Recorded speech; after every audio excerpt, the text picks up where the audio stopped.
The Intergalactic Summit's security drones stood motionless along the pristine white corridors of the space station Harmony, their metallic frames gleaming under the soft blue lighting. Ambassador Xylith of the Centaurian Federation adjusted their ceremonial robes nervously as they waited for the human delegate to arrive. The last thing they expected was for their first contact meeting to be delayed by a mechanical malfunction. Most unusual, Xylith muttered, their crystalline appendages clicking together in agitation. The Mark 7 security units have never displayed such aberrant behavior. The drone in question had suddenly stopped responding to commands 10 minutes ago. It remained frozen in place, its combat-grade sensors focused intently on something down the corridor. The other members of the alien delegation had already retreated to a safe distance, their species' natural survival instincts taking over. The sound of footsteps echoing through the corridor drew everyone's attention. Dr. Emma Chen walked calmly toward them, her diplomatic uniform crisp and neat, completely unfazed by the potentially dangerous situation. Her dark eyes quickly assessed the scene, a slight smile playing at the corners of her mouth. "I apologize for any concern," she said, bowing respectfully to the assembled delegation. "I believe I can help with your security unit." Xylith's translator crystal pulsed with alarm. "Dr. Chen, please maintain safe distance. The unit appears to be malfunctioning and our technical team is en route." But Emma was already moving toward the drone, her movements slow and deliberate. The assembled aliens watched in horror as she approached the towering machine. Its combat protocols should have activated, its defensive systems should have engaged, but instead, the drone's head tilted slightly, almost like a curious animal. "Hey there, big guy," Emma said softly, her voice gentle and warm. "You're just a little overwhelmed by all the new signals, aren't you?" The drone's crimson sensors dimmed to a soft blue as she reached out and found a spot just under its armor plating. Her fingers moved in small circles, and to the absolute astonishment of every non-human present, the fearsome security unit began to emit a low, rhythmic humming. It's purring. First Officer Call of the Proxima Science Division whispered in disbelief, their tentacles curling in confusion. "They're more like cats than you think," Emma explained, continuing to scratch the drone in just the right spot. "All that complex programming, but deep down they respond to kindness just like any other conscious being. Isn't that right, sweetie?" The drone's operational lights flickered in what could only be described as contentment. Xylith moved closer, their crystalline form shimmering with curiosity. "This is unprecedented. The Mark 7 units are programmed for optimal security response. They should not. Everyone needs a little affection," Emma said, giving the drone one final pat before stepping back. The security unit straightened up, its systems returning to normal operation, but its sensors remained that softer shade of blue. "Even our mechanical friends." The alien delegation burst into excited chatter, their various communication methods creating a symphony of clicks, whistles, and electromagnetic pulses. Security footage of the incident was already being transmitted across the galaxy, sparking fierce debates in scientific communities about human capabilities. As Emma finally took her place at the diplomatic table, she noticed the drone had shifted its position slightly to stand closer to her chair. She hid a smile, knowing this small interaction would lead to much bigger changes in human-alien relations. After all, if humans could befriend their own security systems, what else might they be capable of? Xylith called the meeting to order, but their eyes kept darting between Emma and the drone. In all their cycles of diplomatic service, they had never seen anything quite like this. Perhaps they thought, these humans were far more interesting than anyone had anticipated. The first seeds of humanity's greatest gift to the galaxy had been planted, though no one quite realized it yet. The ability to find companionship in the most unexpected places would soon reshape the very fabric of intergalactic society. Researcher Call's office at the Stellar Academy was drowning in data streams. Holographic displays filled every corner, each showing different scenes from Earth's public networks. Their tentacles moved rapidly between interfaces, saving and categorizing each new discovery with growing excitement. "Computer, replace sequence 47, Kittel commanded, their voice trembling with barely contained enthusiasm. The central display flickered to life, showing a small human child at something called an aquarium. The footage showed a young girl, no more than 7 Earth years old, standing before a large transparent enclosure. Inside, a creature with 8 appendages, an octopus, according to Earth databases, pressed itself against the barrier. The child held up a small tablet displaying simple mathematical equations. 3 plus 5 equals. The girl asked clearly, pointing to the numbers. The octopus's chromatophores shifted, displaying the number 8 across its mantle. The child squealed in delight, pressing a button that released a small fish into the tank. As the octopus caught its reward, it reached out with one tentacle to gently pat the glass where the child's hand rested. "Impossible," Kittel muttered, adding another marker to their research notes. The specimen shows signs of emotional bonding during an educational exchange. Their research chamber's door chimed, announcing the arrival of senior scientist Vex 427. The crystalline being's facets sparkled with skepticism as they observed the chaos of data displays. "Still pursuing this human anomaly, Kittel?" Vex 427 asked, their tone carrying the weight of centuries of scientific orthodoxy. Kittel rapidly brought up more displays. "Look at this. Humans rehabilitating injured predators. Humans creating social bonds with autonomous machinery. There's even documentation of them forming emotional connections with their planet's photosynthetic organisms." "You mean their plants?" Vex 427's crystals chimed with amusement. "Next, you'll tell me they communicate with microorganisms." Kittel's tentacles curled with excitement as they accessed another data stream. "Actually, they have entire facilities dedicated to cultivating beneficial bacteria. They call it fermentation, and they use it to create." "Enough?" Vex 427 interrupted. "The Council needs concrete analysis, not amusing anecdotes about human peculiarities." Kittel dimmed several displays but kept the octopus footage running. "With respect, senior scientist, what if we're witnessing something revolutionary? The incident with Dr. Chen and the security unit wasn't an isolated event. Humans consistently display this ability across all known categories of life." The crystalline scientist moved closer to the displays, their skepticism wavering as they observed more footage. A human sharing their sleeping space with a pack of canines, another teaching basic tool used to avian creatures, and even one swimming alongside massive aquatic mammals. "Their young seem especially adept," Kittel continued, highlighting the octopus footage again. "They approach other species without preconception or fear. It's as if they instinctively understand how to bridge the communication gap." Vex 427 remained silent for a long moment, their crystalline structure refracting light in complex patterns that indicated deep thought. Finally, they asked, "What are you proposing?" "A formal study," Kittel replied immediately. "Controlled conditions, multiple species, documented interactions. If humans truly possess this ability, think of the implications for interspecies relations across the galaxy." Before Vex 427 could respond, another data stream caught their attention. The footage showed a human rehabilitation center where injured creatures were treated. A severely wounded predator was allowing a human to apply medical treatment while another human scratched behind its audio sensors. "Very well," Vex 427 conceded, their crystals pulsing with reluctant curiosity. "Submit your proposal to the Council." "But Kittel," they paused at the door, "be prepared for disappointment. Some mysteries in this universe are better left unexplained."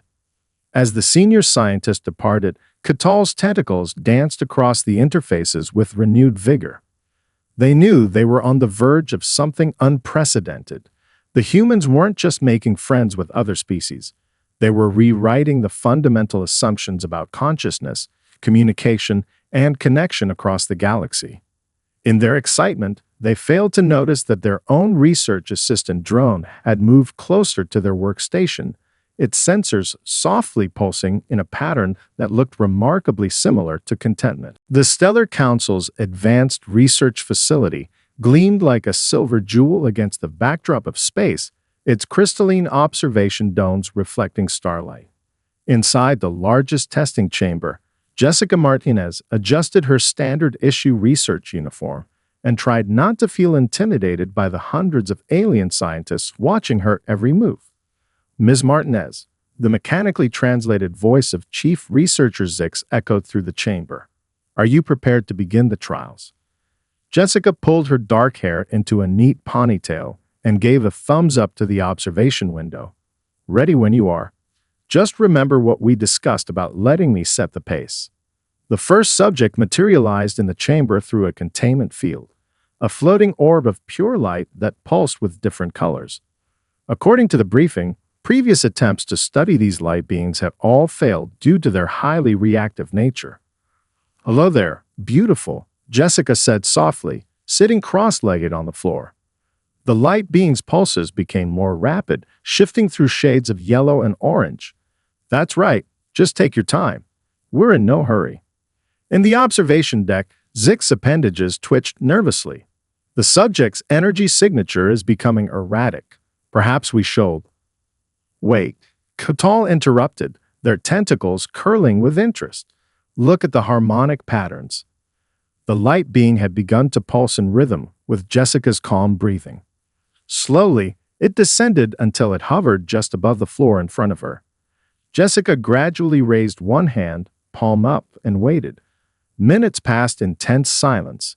Then, to the astonishment of the assembled scientists, the light being settled gently into her palm. The contact should have caused severe photonic burns, but instead, the being's glow softened to a warm, gentle blue. Would you like to learn a game? Jessica asked, using her free hand to pull a small reflective ball from her pocket. The light being bobbed up and down in what appeared to be enthusiasm. Over the next hour, Jessica taught the light being to play catch by reflecting the ball between them using gentle pulses of light. By the end of the session, the once volatile creature was performing complex patterns just to make her laugh. Remarkable, Six muttered, making rapid notes. But surely this isn't isolated. The next subject arrived. A silicon-based crystal entity that previous records described as completely non-responsive to external stimuli. Within 20 minutes, Jessica had discovered it enjoyed harmonic resonances and was teaching it to sing simple earth melodies. The pattern continued throughout the day. A dense mineral creature learned to play gentle games of tag. A collective of floating gas particles formed shapes to answer Jessica's questions. Even a quantum probability cloud, which technically existed in multiple states simultaneously, became coherent enough to consistently fetch a ball. This defies all known laws of xenobiology, one scientist complained, their bioluminescent spots flashing with frustration. Perhaps that's the problem, Kerbal suggested, watching as Jessica successfully taught a magnetic field entity to do tricks for metal treats. We've been approaching this from a purely scientific perspective. In the chamber, Jessica was wrapping up her final session of the day, saying goodbye to a plasma creature that had learned to form itself into heart shapes. The being seemed reluctant to return to its containment field, swirling around her one last time in what could only be described as affection. The results are undeniable, Zix announced to the assembled scientists. But the implications, if humans can bond with such diverse forms of life. Life finds a way, Jessica called up to them, grinning as she quoted one of her favorite old Earth movies. And sometimes it just needs a little love and patience to show us how. The quantum probability cloud, which was supposed to be back in containment, suddenly manifested beside her to nuzzle against her hand. Against all statistical probability, it had somehow maintained enough coherence to remember that it enjoyed being petted. Cahal's research notes for the day ended with a single line. Perhaps we've been asking the wrong questions all along. The real mystery isn't how humans do this, It's why the rest of us never thought to try. Red warning lights pulsed through the Genesis station's corridors as Emergency Protocol Officer Lix rushed toward the command center, their crystalline form vibrating with anxiety. The latest deep space exploration had gone terribly wrong, and now the entire facility faced an unprecedented crisis. Status report, they demanded, bursting into the chamber where dozens of alien scientists monitored a massive holographic display of local space. Chief Astronomer Vex 891 manipulated the display with their energy tendrils, zooming in on a peculiar anomaly. The exploration team's quantum resonance scan awakened something. We're still trying to understand exactly what we're dealing with. The image resolved to show what appeared to be a star, but unlike any they encountered before.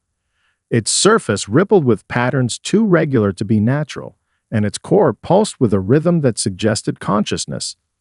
A stellar entity, Dr. Emma Chen breathed in wonder, drawing surprised looks from the alien scientists.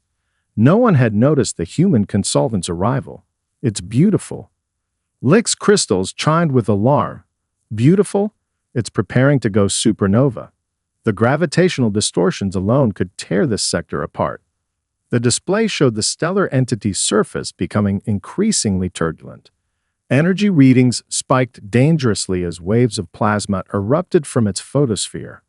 The station's AI calculated they had less than 48 hours before the chain reaction became irreversible. Has anyone tried communicating with it? Emma asked, stepping closer to the display. Communicate? With a star? Vex 891's energy field crackled with disbelief. The entity's consciousness operates on quantum stellar timescales. Even if communication were possible, its thought processes would be incomprehensible too.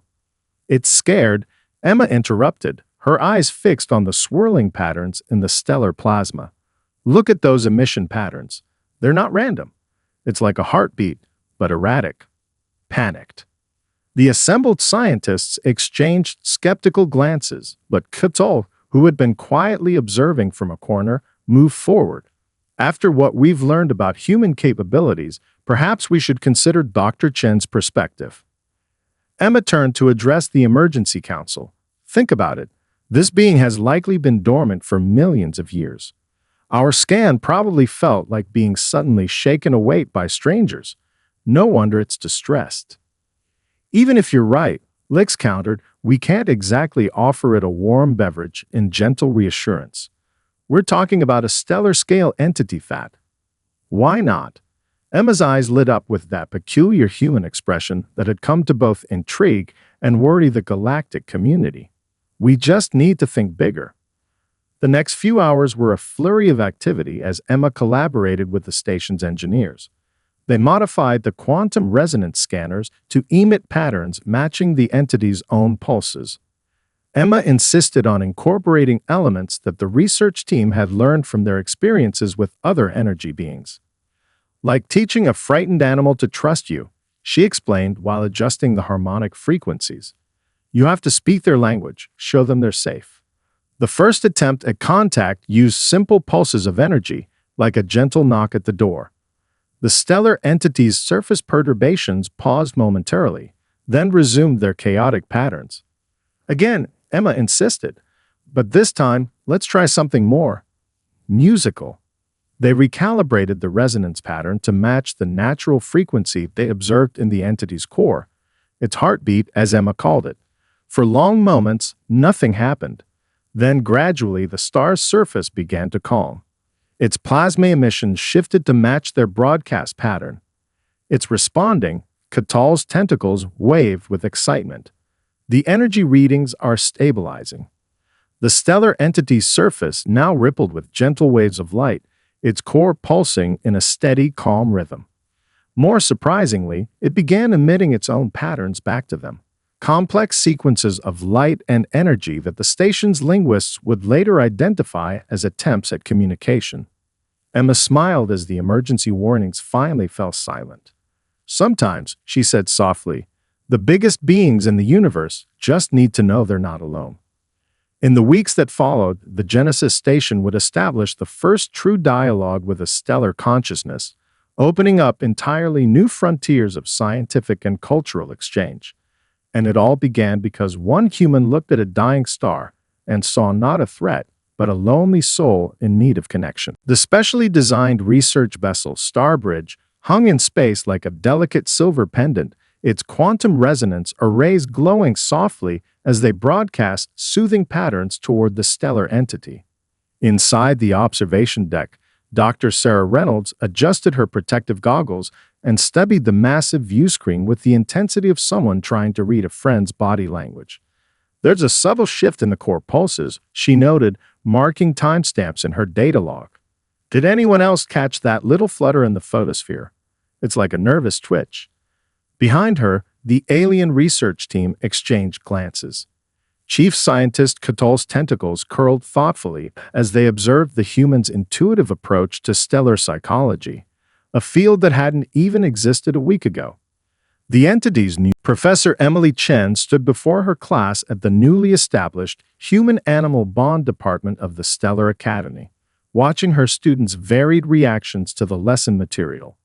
The lecture hall was a testament to xenoengineering, accommodating everything from crystalline beings to gas-state entities, all eager to learn the human art of universal companionship. Today, she announced, bringing up a holographic display, we'll be discussing emotional resonance across different states of matter. Please welcome our teaching assistant. The door whispered open and a small plasma storm floated in. Unlike the chaotic, destructive phenomena usually found in space, this one moved with surprising grace, its purple-tinged lightning forming gentle patterns as it approached Emily. "This is Sparkles," she introduced, reaching out to let a tiny arc of electricity jump playfully between her fingers. The protective field around her hand shimmered but held steady. 6 months ago, Sparkles was part of a devastating storm system threatening 3 colony worlds. A Mercurian crystal-formed student raised their faceted appendage. "Professor, how did you stabilize its ionic matrix without dampening its core consciousness?" Emily smiled, scratching a spot near Sparkle's eye-like energy center that made the plasma storm emit happy crackles. "We didn't try to control or stabilize anything. Instead, one of our graduate students noticed something fascinating about the storm's behavior. The holographic display showed footage of the original plasma storm, its massive form wreathing an entire planet in destructive energy. But there was something odd about its movement patterns. Can anyone see it?" Emily asked, pausing the footage. "Look at the wave frequencies." A gaseous student expanded excitedly. The storm was trying to communicate. "Exactly." Emily beamed. "What we thought was random destruction was actually frustration. Plasma storms are naturally social entities.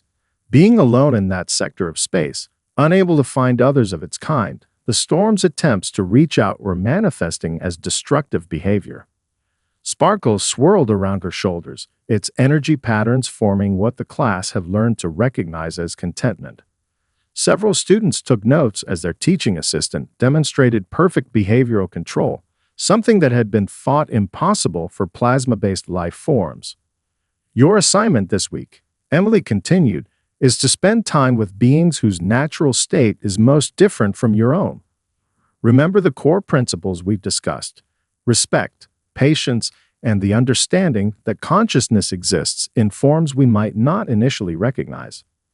A silicon-based student clicked their crystalline limbs together. "Professor, is it true that your sister is working with the stellar entity discovered at Genesis Station?" Emily nodded, pride evident in her expression. "Dr. Sarah Reynolds is leading the Stellar Communication Project. In fact," she checked the time display, "we should be receiving a transmission any moment now." The lecture hall's main screen activated, showing a real-time feed from deep space. The stellar entity, now known throughout the galaxy as the first documented star being, had created a spectacular light show of swirling plasma and controlled fusion bursts. The patterns were complex but harmonious, like a cosmic dance. "Beautiful," Emily murmured. "It's been teaching us about stellar life cycles." Turns out conscious stars experience time very differently than we do. What we thought was the end of their life cycle is actually more like metamorphosis. Sparkles rose higher, its energy field resonating with the stellar display. The plasma storm began replicating the star's patterns on a smaller scale, creating miniature versions of the cosmic light show. Remember, Emily said softly, watching her students' amazed reactions, every being in this universe has something to teach us if we're willing to learn. Sometimes the greatest discoveries come not from imposing our will on the cosmos, but from reaching out with open hearts and open minds. As if to emphasize her point, Sparkles created a perfect rainbow of plasma above the lecture hall, each arc pulsing in harmony with the distant star's rhythm. The student body watched in wonder as their teaching assistant, once considered a deadly force of nature, now used its powers to create beauty instead of destruction. The galaxy was changing, one connection at a time. And at the heart of it all was humanity's simple gift: the ability to look at the most powerful forces in existence and see not what they could destroy, but what they could become with a little understanding and love. The Rainbow Nebula stretched across the observation window of the diplomatic vessel Starwaver like a cosmic tapestry, its swirling colors dancing with impossible beauty. Dr. Sarah Reynolds stood beside Ambassador Chen, both humans watching in wonder as the energy beings of the nebula approached their ship. "They're more beautiful than we imagined," Sarah whispered, her eyes reflecting the prismatic display before them. The beings resembled Aurora Borealis given consciousness, their forms shifting between states of light and energy in mesmerizing patterns. Khalil, now serving as the head of interspecies relations, moved their tentacles in a gesture of concern. "Beautiful, yes, but potentially the most powerful species we've encountered." Their message was quite specific. They would speak only with humans. The energy beings had made contact 3 days ago after observing humanity's success with the stellar entity. Their transmission had been simple but clear. They wished to learn about friendship. "Look at their movement patterns," Emma noted, pointing to the way the beings wove between each other. "They're nervous but curious. Reminds me of shy cats approaching a new person." Sarah smiled at the comparison. Her sister had always had a gift for putting complex situations into simple terms. "Shall we say hello?" The humans stepped into the specially designed communication chamber, its walls lined with quantum resonance panels, similar to those used with the stellar entity. The energy beings followed, their forms casting rainbow shadows across the room. "Welcome," Emma said warmly, extending her hands in a gesture of openness. "We're honored to meet you." The beings responded by creating intricate patterns of light, which the ship's translators rendered into words. "We watch. Long time. Humans speak to stars. Make friends with storms. How?" Sarah moved forward slowly, her movements gentle and deliberate. "We believe every being in the universe has the capacity for connection. Sometimes they just need someone to show them it's possible." The energy beings swirled closer, their colors shifting to deeper, more curious hues. One of them, slightly smaller than the others, drifted near Sarah's outstretched hand. The protective field around her fingers shimmed as pure energy brushed against it. "See," Sarah said softly, "nothing to fear." The being's colors brightened with joy, and suddenly the chamber was filled with dancing lights as the others moved closer, each wanting to experience this new form of interaction. "They're like children at a petting zoo," Emma whispered, watching as the energy beings playfully created small light shows around them. The translator continued to process their communications. "Others fear us, run from our power. Humans, different. Humans see us, real us." Kubtal watched from the observation room, their scientific mind racing to document this historic moment. Remarkable. They possess the power to reshape matter at the quantum level, yet they're reaching out like young ones seeking guidance. Over the next several hours, the humans and energy beings began to forge the foundation of understanding. The beings shared their knowledge of cosmic energy patterns, demonstrating how they traveled through space by riding quantum currents. In return, The humans taught them about emotional connections, cultural exchange, and the joy of shared experiences. We wish the beings communicated, their colors pulsing with newfound purpose to help build bridges between all life. Emma's eyes lit up. Actually, I might have an idea about that. 1 month later, the first intergalactic pet adoption network opened its quantum gates. Energy beings served as transporters, helping unite compatible species across vast distances. Plasma storms found homes with crystalline beings who appreciated their light shows. Stellar entities adopted entire solar systems of smaller life forms, providing energy and protection. Even the quantum probability clouds began forming lasting bonds with various species. As Sarah watched an energy being gleefully giving rides to a group of young silicon-based life forms, she thought about how far they'd come.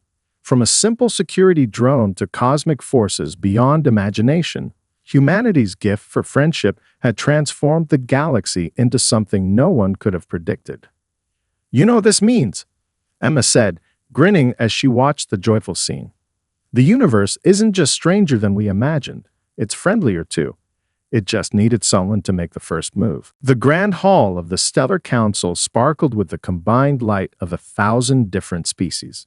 Crystal beings refracted rainbows across the walls, while energy entities danced through the air in jubilant patterns. Even a few stellar beings participated via quantum projection, their massive consciousness condensed into humanoid forms that towered over the gathering. Dr. Emma Chen stood at the podium, trying not to smile as her personal companion, the security drone from that first fateful meeting, adjusted its position to better shield her from the enthusiastic plasma storm playing overhead. 5 years ago, she began, her voice carrying across the assembled multitude. "We thought we knew the boundaries between species, between consciousness and programming, between primitive and advanced, between friend and stranger." A ripple of agreement moved through the crowd. Near the front, Katal's tentacles waved proudly as they watched their former research subject become the galaxy's leading expert on interspecies relations. "Today," Emma continued, gesturing to the display behind her, "we celebrate the millionth successful adoption through the Intergalactic Companion Network. A quantum probability cloud has found a home with a family of crystalline beings from the Andromeda sector." The image showed the cloud forming playful shapes to entertain its new crystal companions, its usually uncertain quantum state stabilized by the pure joy of connection. From her seat in the audience, Sarah Reynolds watched her sister's speech while absent-mindedly scratching the sweet spot on her stellar companion's projected form. The star being, normally the size of a small solar system, had condensed itself into something resembling a bright humanoid figure that gave off gentle waves of warmth. "But perhaps more remarkable than any single adoption," Emma said, her eyes scanning the diverse crowd, "is how these connections have changed us all. The Stellar Academy now hosts students from 10,000 species, each learning from each other. The energy beings of the Rainbow Nebula have become the galaxy's premier transportation network, helping unite companions across vast distances." She paused as a group of young plasma storms performed a synchronized light show above the audience, their once chaotic energy now focused into creating beauty rather than destruction. "We've learned that consciousness takes infinite forms, that friendship knows no physical bounds, and that every being in this vast universe shares one fundamental desire: the need for connection." The security drone beside her hummed softly, its sensors glowing with what everyone now recognized as affection. Emma reached out to pat its armor plating, remembering how that simple gesture had started it all. Looking back, we realized that humans didn't possess any special power or ability. We simply never learned to stop ourselves from trying to make friends with everything we met. In our ignorance of what was impossible, we discovered what was possible all along. The stellar entity behind Sarah flared briefly with happiness, creating a miniature aurora that made nearby crystal beings chime with delight. In the 5 years since first contact, the star beings had taught humanity more about cosmic phenomena than centuries of conventional research, all while delighting in their role as galactic guardians. Today, Emma concluded, we don't just celebrate adoptions or diplomatic achievements. We celebrate the discovery that the universe isn't a cold, empty place to be conquered or endured. It's a community waiting to be united, full of beings ready to share their unique gifts, if only we open our hearts to the possibility. As if to punctuate her words, every energy being in the hall released a gentle pulse of light, creating a spectacular rainbow that rippled through the chamber. The plasma storms danced through the colors while quantum probability clouds formed complementary patterns. Even the stellar beings joined in, their projected forms glowing with warm, welcoming light. The security drone, now more companion than guardian, extended its sensors to take in the scene. Its original programming could never have predicted this outcome, but then again, that was the point. Sometimes the greatest adventures begin with a simple act of kindness, expanding outward like ripples in the cosmic ocean until they touch every corner of space. Emma smiled, reaching up to scratch her drone's favorite spot one more time. In the end, humanity's gift to the galaxy hadn't been any special power or advanced technology. It had been the simple, profound reminder that in a universe full of wonders, the greatest wonder of all is the connection between friends.